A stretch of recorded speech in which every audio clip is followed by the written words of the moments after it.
Good morning, ma'am. Good morning, beta. Good morning.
Good morning, ma'am. Beta, good morning.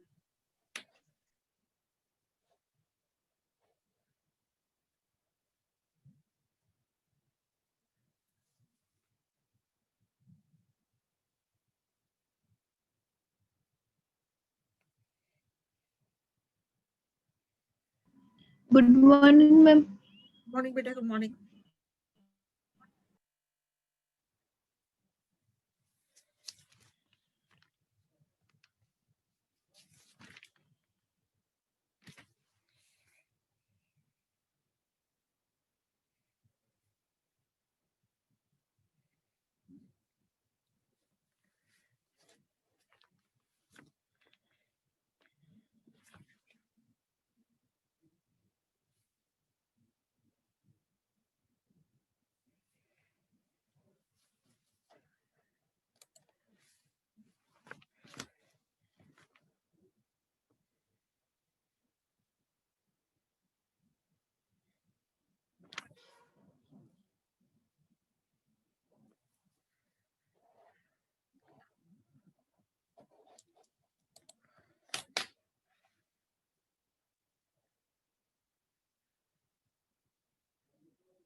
Good morning, ma'am.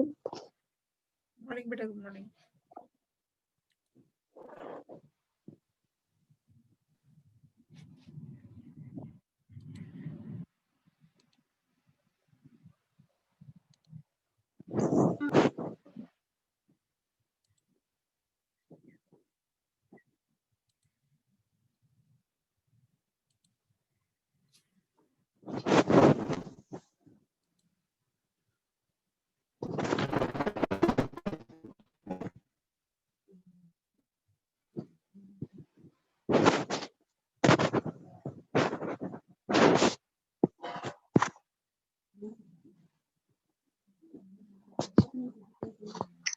Good morning, ma'am. Good morning, beta. Good morning.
Good morning, ma'am.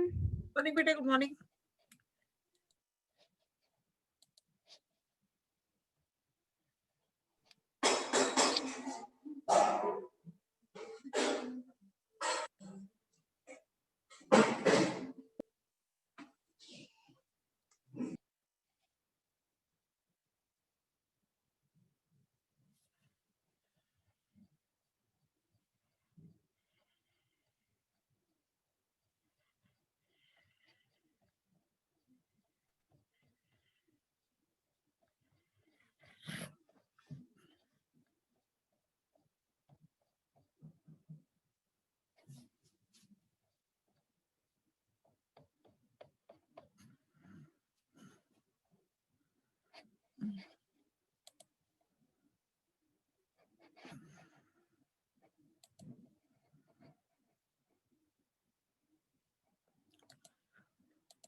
Good morning, ma'am. Morning बेटा, good morning.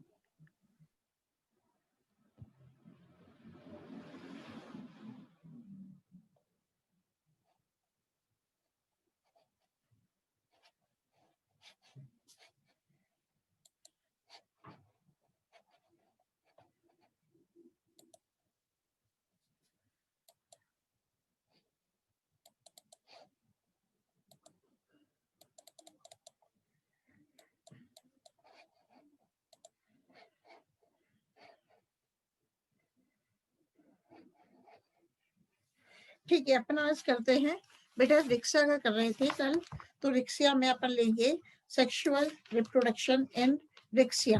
Riccia में लैंगिक जनन कैसे संपन्न होता है. तो first of all अपन बात करेंगे development of antheridium in Riccia.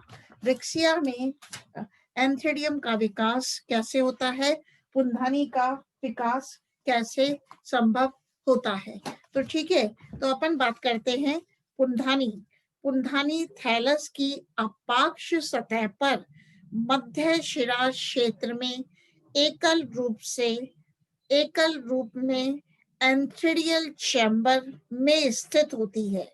सबसे तरुण पुंधानी थैलस के शीर्ष के निकट तथा पीछे की ओर परिपक्व पुंधानियां मिलती हैं. अर्थात पुंधानी का परिवर्धन अग्राभिसारी क्रम में होता है, एक्रोपीटल ऑर्डर में होता है. तो मतलब कहने का मतलब है बेटा, जो पुंधानी है वो एंथ्रेडियल चैम्बर में पाई जाती है, पुंधानीय प्रकोष्ठ में पाई जाती है, और सबसे यंग एंथ्रेडियम, सबसे तरुण पुंधानी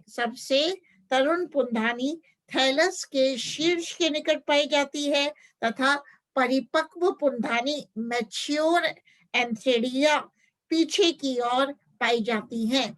और इनका परिवर्धन मतलब इस टाइप के डेवलपमेंट को अग्राभिसारी क्रम कहते हैं. तो अब बात करते हैं development of antheridium in Riccia, पुंधानी का परिवर्धन. तो पुंधानी का परिवर्धन थैलस की अपाक्ष सतह पर शीर्ष कोशिका से 2-3 कोशिका पीछे स्थित मध्य खांच की सतही कोशिका से होता है. इससे होता है, यह कोशिका पुंधानी प्रारंभिक कहलाती है. अब मैं एक डायग्राम शेयर कर रही हूँ आपको, है ना. डायग्राम शेयर करते हैं आपके साथ.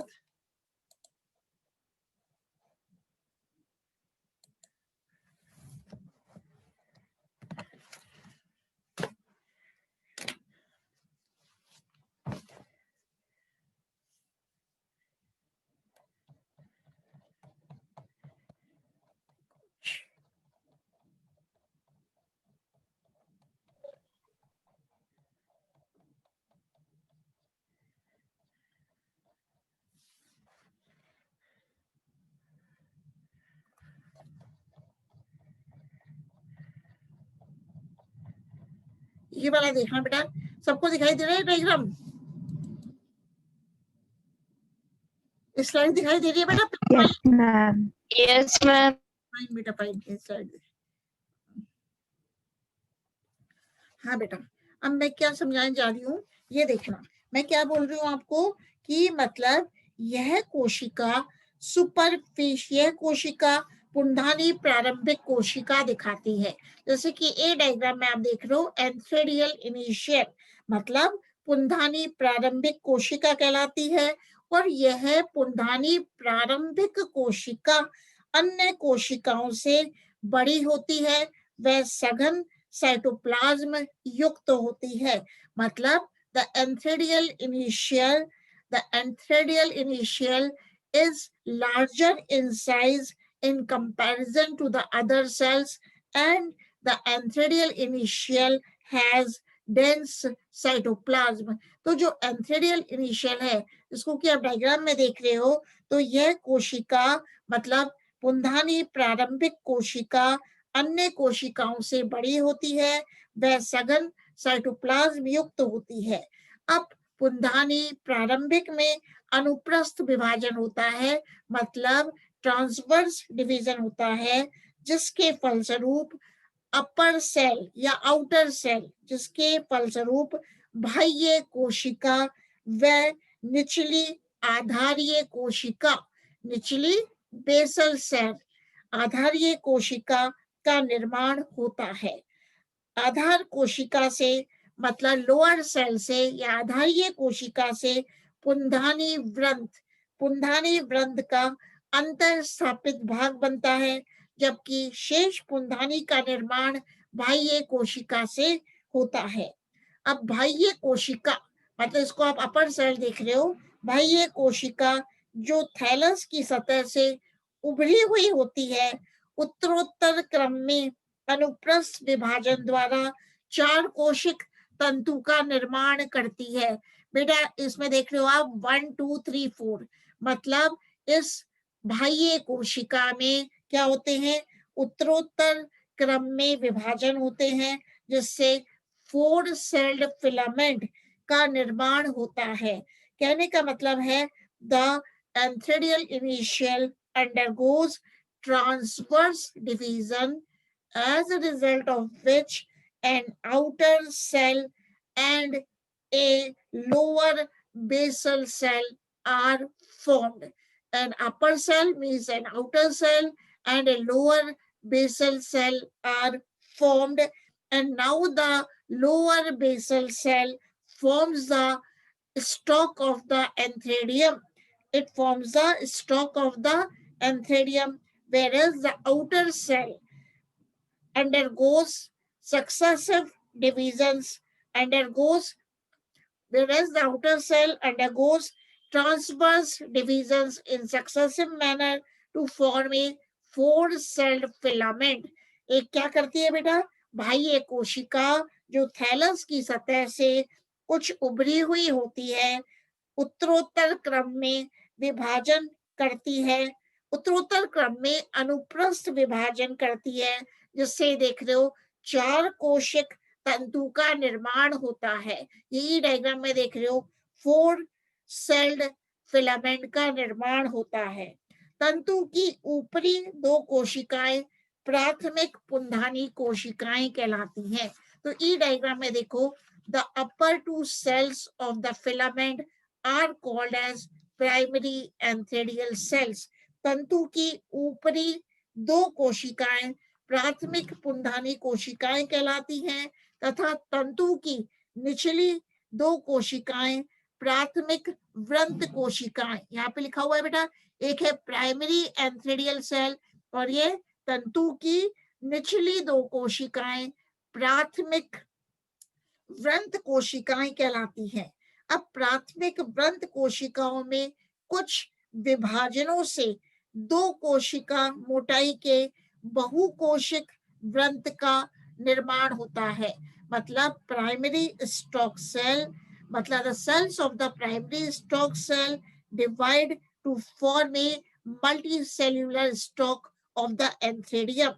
ठीक है, अब प्राथमिक पुंधानी कोशिकाओं में दो उदग्र विभाजन होते हैं और ये दो उदग्र विभाजन एक दूसरे के समकोण पर होते हैं, जिससे ये देख लो जी डायग्राम में, जिससे चार चार कोशिकाओं के दो सोपान बन जाते हैं। मतलब now the primary enthedial cells undergo two longitudinal divisions at right angles to each other, as a result of which two tiers of 4 cells each are formed. मतलब प्राथमिक पुंधानी कोशिकाओं में बेटा दो उदग्र विभाजन होते हैं, दो लंबवत विभाजन होते हैं, जिसके फलस्वरूप चार चार कोशिकाओं के दो सोपान बन जाते हैं और इन आठों कोशिकाओं में परिणतिक विभाजन के द्वारा 8 बंध्य कोशिकाओं की 8 बंध्य कोशिकाओं की एक बाहरी परत तथा 8 जननक्षम कोशिकाएं, 8 जननक्षम भीतरी कोशिकाएं बनती है। देखो ये जो डायग्राम दिख रहा है अपन को, आई डायग्राम, इसमें बाहर की ओर क्या बन रही है, ये बन रही है जैकेट, मतलब जैकेट का निर्माण हो रहा है। तो बाह्य बंध्य कोशिकाओं को प्राइमरी जैकेट सेल्स कहते हैं। ये जो आई डायग्राम में है, तो इसमें क्या है, बाह्य बंध्य कोशिकाओं को प्राइमरी जैकेट कोशिकाएं कहते हैं तथा भीतरी कोशिकाओं को प्राथमिक एंड्रोगोनियल सेल्स कहते हैं, प्राथमिक पुंजनक कोशिकाएं कहते हैं। फिर से बोलती हूँ इंग्लिश में, ठीक है। मतलब the primary antheridial cells undergo two longitudinal divisions at right angles to each other, as a result of which two tiers of 4 cells each are formed. Now the 8 cells undergo periclinal division, as a result of which 8 outer sterile cells are formed and 8 inner fertile cells are formed. So the outer sterile cells form the primary jacket cells. ये जो देख रहे हो, the outer sterile cells, they form the primary jacket cells, and the inner cells are called as primary androgonial cells. मतलब आठों कोशिकाओं में परिणतिक विभाजन होता है, जिसके फलस्वरूप 8 बंध्य कोशिकाओं की एक बाहरी परत बनती है तथा 8 जननक्षम भीतरी कोशिकाएं बनती हैं। तो बाह्य बंध्य कोशिकाओं को बाह्य प्राथमिक जैकेट कोशिकाएं कहते हैं तथा भीतरी कोशिकाओं को प्राथमिक पुंजनक कोशिकाएं, प्राइमरी एंड्रोगोनियल सेल्स कहते हैं। अब प्राथमिक जैकेट कोशिकाएं अपनतिक विभाजनों के द्वारा एक स्तरीय पुंधानी जैकेट का निर्माण कर लेती है। जे डायग्राम में देखो, प्राथमिक पुंजनक कोशिकाएं, ये जो है प्राथमिक पुंजनक कोशिकाएं पुनरावृत विभाजनों द्वारा अनेक पुंजनक कोशिकाएं बनाती है, अनेक एंड्रोगोनियल सेल्स बनाती है। मतलब क्या होता है, the primary androgonial cells go on dividing repeatedly and it forms many androgonial cells. इस विभाजन प्रक्रिया द्वारा बनी कोशिकाओं की अंतिम पीढ़ी पुमाणु मात्र कोशिकाएं कहलाती हैं। अब जो अंतिम पीढ़ी है उसको क्या कहते हैं, एंड्रोसाइट मदर सेल्स। ये किसमें देख रहे हो, जे डायग्राम में।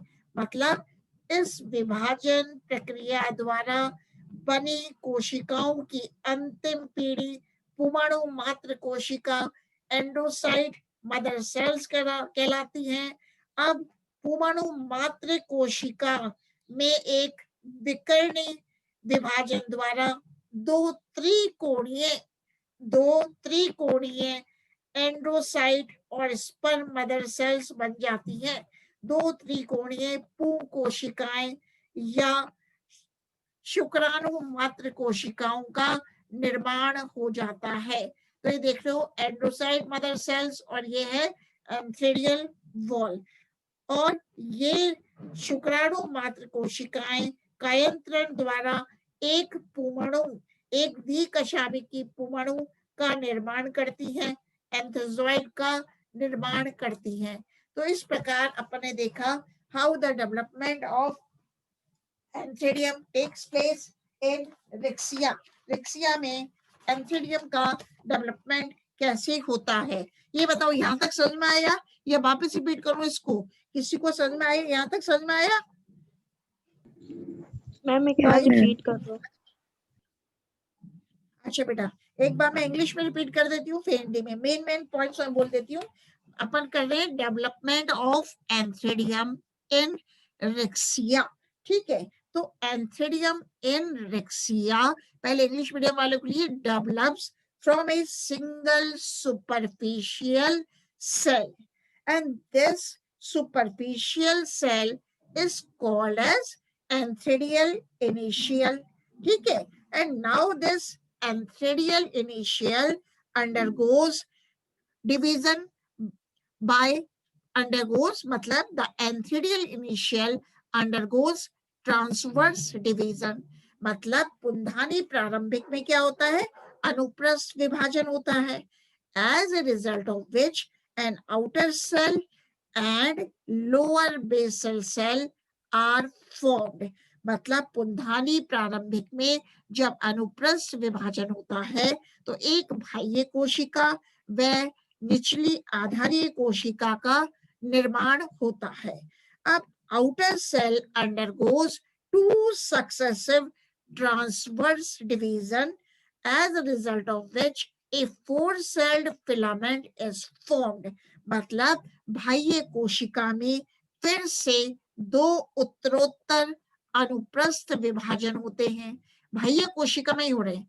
आउटर सेल में टू सक्सेसिव ट्रांसवर्स डिविजन्स होते हैं, जिसके फलस्वरूप फोर सेल्ड फिलामेंट, चार कोशिकीय तंतु का निर्माण होता है। अब चार कोशिकीय बन गए तंतु, तो upper two cells of the filament are called as primary antheridial cells and the lower two cells of the filament are called as primary stalk cells। मैंने बताया चार कोशिकीय तंतु का निर्माण हो गया।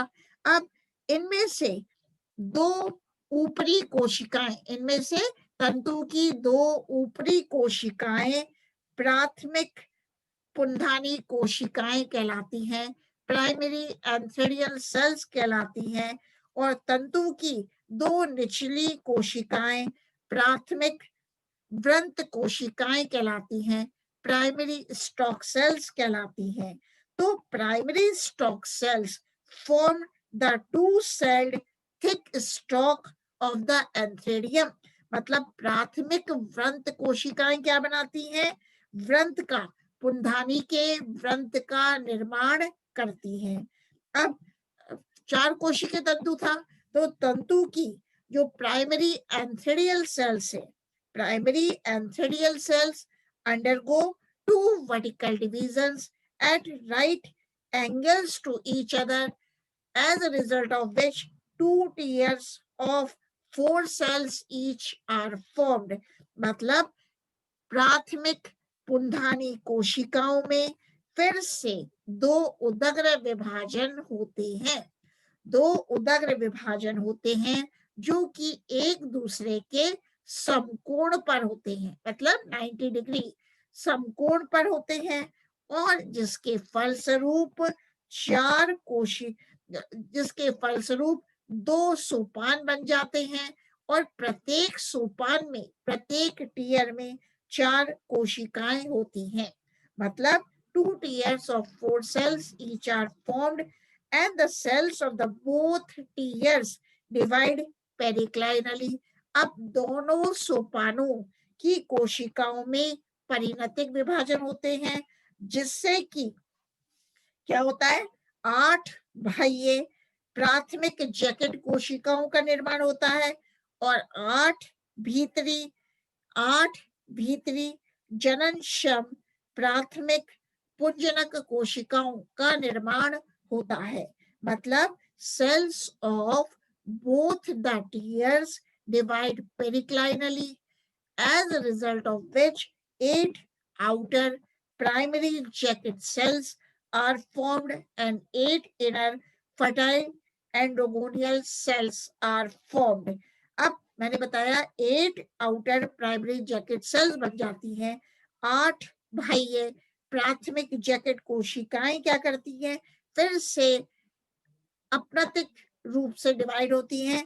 मतलब 8 बाह्य प्राथमिक जैकेट कोशिकाओं में फिर से अप्रतिक विभाजन होता है, जिससे कि पुंधानी की जैकेट का निर्माण होता है। मतलब 8 outer primary jacket cells divide only endocrinally, as a result of which one celled thick jacket of the antherium is formed। जबकि 8 भीतरी जननक्षम प्राइमरी एंड्रोगोनियल सेल्स फिर से पुनरावृत विभाजन के द्वारा एंड्रोसाइट मदर सेल्स का निर्माण करती है। किसका निर्माण करती है? एंड्रोसाइट मदर सेल्स का निर्माण करती हैं, जिनको क्या कहते हैं अपन हिंदी में? पुमाणु मात्र कोशिकाओं का निर्माण करती हैं। मतलब 8 fertile primary androgonial cells, they divide repeatedly in all the possible planes to form a mass of androcyte mother cells. So each of the androcyte mother cells divides diagonally to form 2 triangular androcyte cells। मतलब प्रत्येक पुमाणु मात्र कोशिका में एक diagonal विभाजन होता है। Diagonal को हिंदी में क्या कहेंगे? एक विकर्णी विभाजन होता है, जिसके फलस्वरूप 2 त्रिकोणीय ट्राइएंगुलर पूर्ण कोशिकाएं एंडोसाइट्स अथवा शुक्राणु मात्र कोशिकाएं बनती हैं। And the androcyte cell metamorphoses into an antherozoid, और जो एंड्रोसाइट्स है, पूर्ण कोशिकाएं हैं या शुक्राणु मात्र कोशिकाएं हैं, कायंत्रण द्वारा एक द्विकशाभिकी पुमाणु का निर्माण करती है। तो ये हो गया डेवलपमेंट ऑफ एंथेरियम इन रेक्सिया। अब जो शुक्राणु मात्र कोशिका में केंद्रक के बाहर एक कण ब्लीफेरोप्लास्ट विकसित होता है। इसके पश्चात ये कोशिका गोलाकार हो जाती है तथा ब्लीफेरोप्लास्ट परिधीय भाग में तंतु के समान लंबा हो जाता है। अब अपन लेते हैं स्ट्रक्चर ऑफ मैच्योर एंथेरियम। परिपक्व पुंधानी की संरचना कैसे होती है? अपन ने क्या देखा? डेवलपमेंट ऑफ एंथेरियम इन रेक्सिया। अब देखेंगे परिपक्व पुंधानी की संरचना, मतलब स्ट्रक्चर ऑफ मैच्योर एंथेरियम इन रेक्सिया। तो मैच्योर एंथेरियम का अपन स्ट्रक्चर देखते हैं। किसमें देख रहे हैं? इन रेक्सिया में। मैच्योर एंथेरियम इन रेक्सिया। तो mature एंथेरियम in rexia is globular, oval or club-shaped structure embedded on the dorsal surface of the thallus. The antherium is attached. एक बार बेटा, the antherium is attached. Battery low है, मैं एक बार कनेक्ट कर रही हूँ इसको। एक मिनट, बैटरी लो।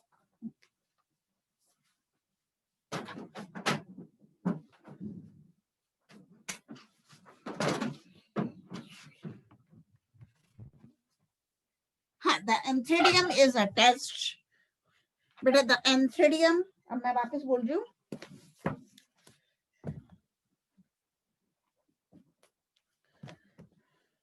सुरंजना को एडमिट कर देती हूँ। हाँ, the antherium is attached to the bottom of the antherial chamber by a short multi cellular stock.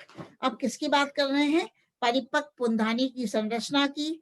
तो प्रत्येक पुंधानी गोल, प्रत्येक परिपक्व पुंधानी गोल, अंडाकार या मुग्दर आकार संरचना होती है और पुंधानी एक छोटे बहुकोशिक दो कोशिका मोटाई के व्रंत द्वारा पुंधानी प्रकोष्ठ एंथ्रेडियल चैम्बर के आधार पर संलग्न रहती है। याद करने की बात क्या है? जो परिपक्व पुंधानी है वो गोल होती है, अंडाकार होती है, कभी कभी मुग्दर आकार की भी होती है, और जो पुंधानी है में एक छोटा व्रंत पाया जाता है, और ये व्रंत कैसा होता है? बहुकोशिक होता है, मल्टी सेल्यूलर होता है, और इस व्रंत के द्वारा जो पुंधानी है वो पुंधानी प्रकोष्ठ के आधार पर संलग्न रहती है।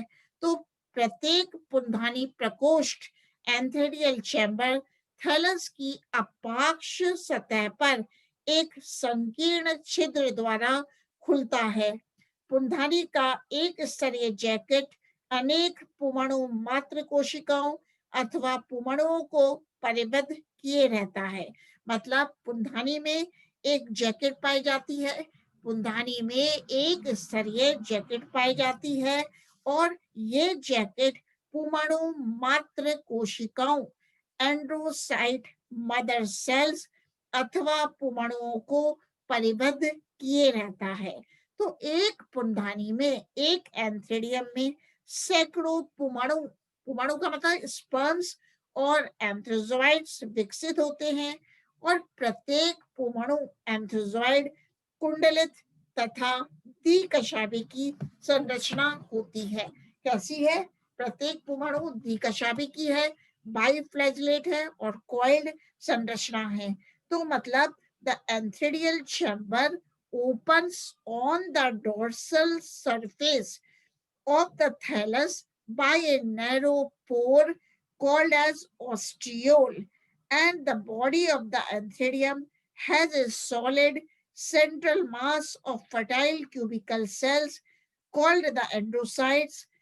ठीक है? And the body of the antherium is surrounded by one cell thick sterile jacket layer.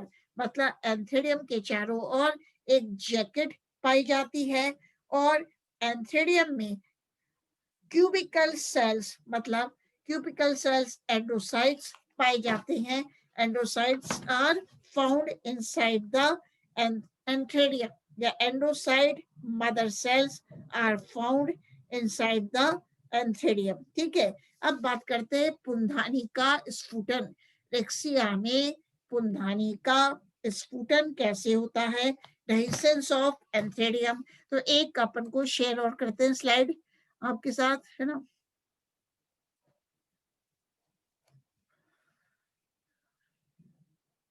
डाइसेंस वाला चली गई स्लाइड, कोई दिक्कत नहीं है, आप ऐसे ही पढ़ लेते हैं। डाइसेंस ऑफ एंथेडियम, स्टॉप शेयर कर रही हूँ मैं, है ना? डाइसेंस ऑफ एंथेडियम इन रेक्सिया।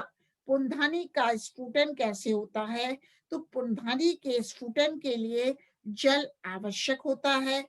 छिद्र, मतलब छिद्र को क्या कहते हैं? पुंधानी के ऊपर छिद्र पाया जाता है, तो ओस्टियोल द्वारा, OSTIOLE, छिद्र द्वारा जल पुंधानी प्रकोष्ठ में प्रवेश कर जाता है।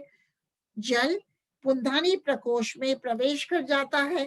पुंधानी जैकेट के शीर्ष की कोशिकाएं जल अवशोषित कर जिलेटिनीकरण द्वारा विघटित हो जाती हैं।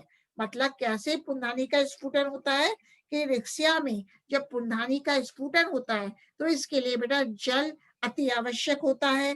तो जो जल है वो पुंधानी प्रकोष्ठ में एंथेडियल चैम्बर में ओस्टियोल मतलब छिद्र के द्वारा प्रवेश कर जाता है। अब जल जब पुंधानी प्रकोष्ठ में एंटर हो जाता है, प्रविष्ट हो जाता है, तो पुंधानी जैकेट की जो शीर्ष कोशिकाएं हैं वो जल को अवशोषित कर लेती हैं, वाटर को एब्जॉर्ब कर लेती हैं और विघटित हो जाती हैं, डिजेनरेट हो जाती हैं। तो इसके साथ साथ पुंधानी का भीतरी सलेष्म भी जल अवशोषित कर लेता है तथा आंतरिक दबाव बढ़ने से पुंधानी का शीर्ष भाग फट जाता है। ठीक है, तो इस छिद्र से पुमणु सलेष्म के साथ समूह में थैलस की सतह पर आ जाते हैं। जल के संपर्क में आने पर पुमणु सक्रिय होकर कशाभिकाओं द्वारा जल में तैरने लगते हैं। तो अपन यहाँ देख रहे हैं पुंधानी का स्फुटन कैसे हो गया। अब बात करते हैं आर्चीगोनियम की। तो आर्चीगोनियम मतलब स्त्रीधानी। रिक्सिया में आर्चीगोनियम कैसी होती है इसका भी डेवलपमेंट अपन देखेंगे। तो स्त्रीधानियां भी पुंधानियों के समान थैलस की अपाक्ष सतह पर स्त्रीधानी प्रकोष्ठ में एकल विकसित होती है। तो जो आर्चीगोनियम है स्त्रीधानी है, तो इसका भी अपन देखेंगे। तो mature archegonium in Riccia is a flask shaped structure.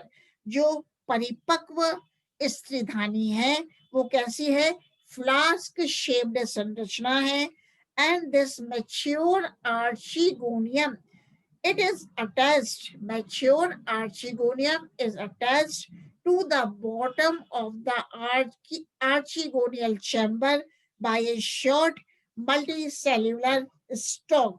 तो क्या बताया, जो स्त्रीधानी है पुंधानी के समान थैलस की अपाक्ष सतह पर स्त्रीधानी प्रकोष्ठ में एकल व्यवस्थित होती है। तो याद कैसे करोगे, जो स्त्रीधानी है रिक्सिया में आर्चीगोनियल चैम्बर में होती है, आर्चीगोनियल चैम्बर में एकल व्यवस्थित होती है। स्त्रीधानियों का विकास भी अग्राभिसारी क्रम में होता है, एक्रोपीटल सक्सेशन में होता है। और जब अपन ये देखते हैं तो मैंने क्या मैम, हाँ बेटा, ये अग्राभिसारी क्रम इसका मतलब क्या है? अग्राभिसारी क्रम का वैसे जैसे मैंने एंथीडियम में बताया था उसी तरह ये है कि जैसे अग्राभिसारी क्रम का मतलब है, पहले तो एंथीडियम में सुनो जिसे आपने पूछा, जैसे कि सबसे यंग एंथीडियम, अपनी तो आर्चीगोनियम की बात चल रही है उसी के आधार पर बता रही हूँ। सबसे यंग पुंधानी या सबसे यंग स्त्रीधानी थैलस के शीर्ष के पास पाई जाती है। पहले आर्चीगोनियम का सुनो, आपने पूछा ना अग्राभिसारी क्रम का क्या मतलब है, तो पुंधानी के संदर्भ में बताती हूँ, फिर आर्चीगोनियम के संदर्भ में।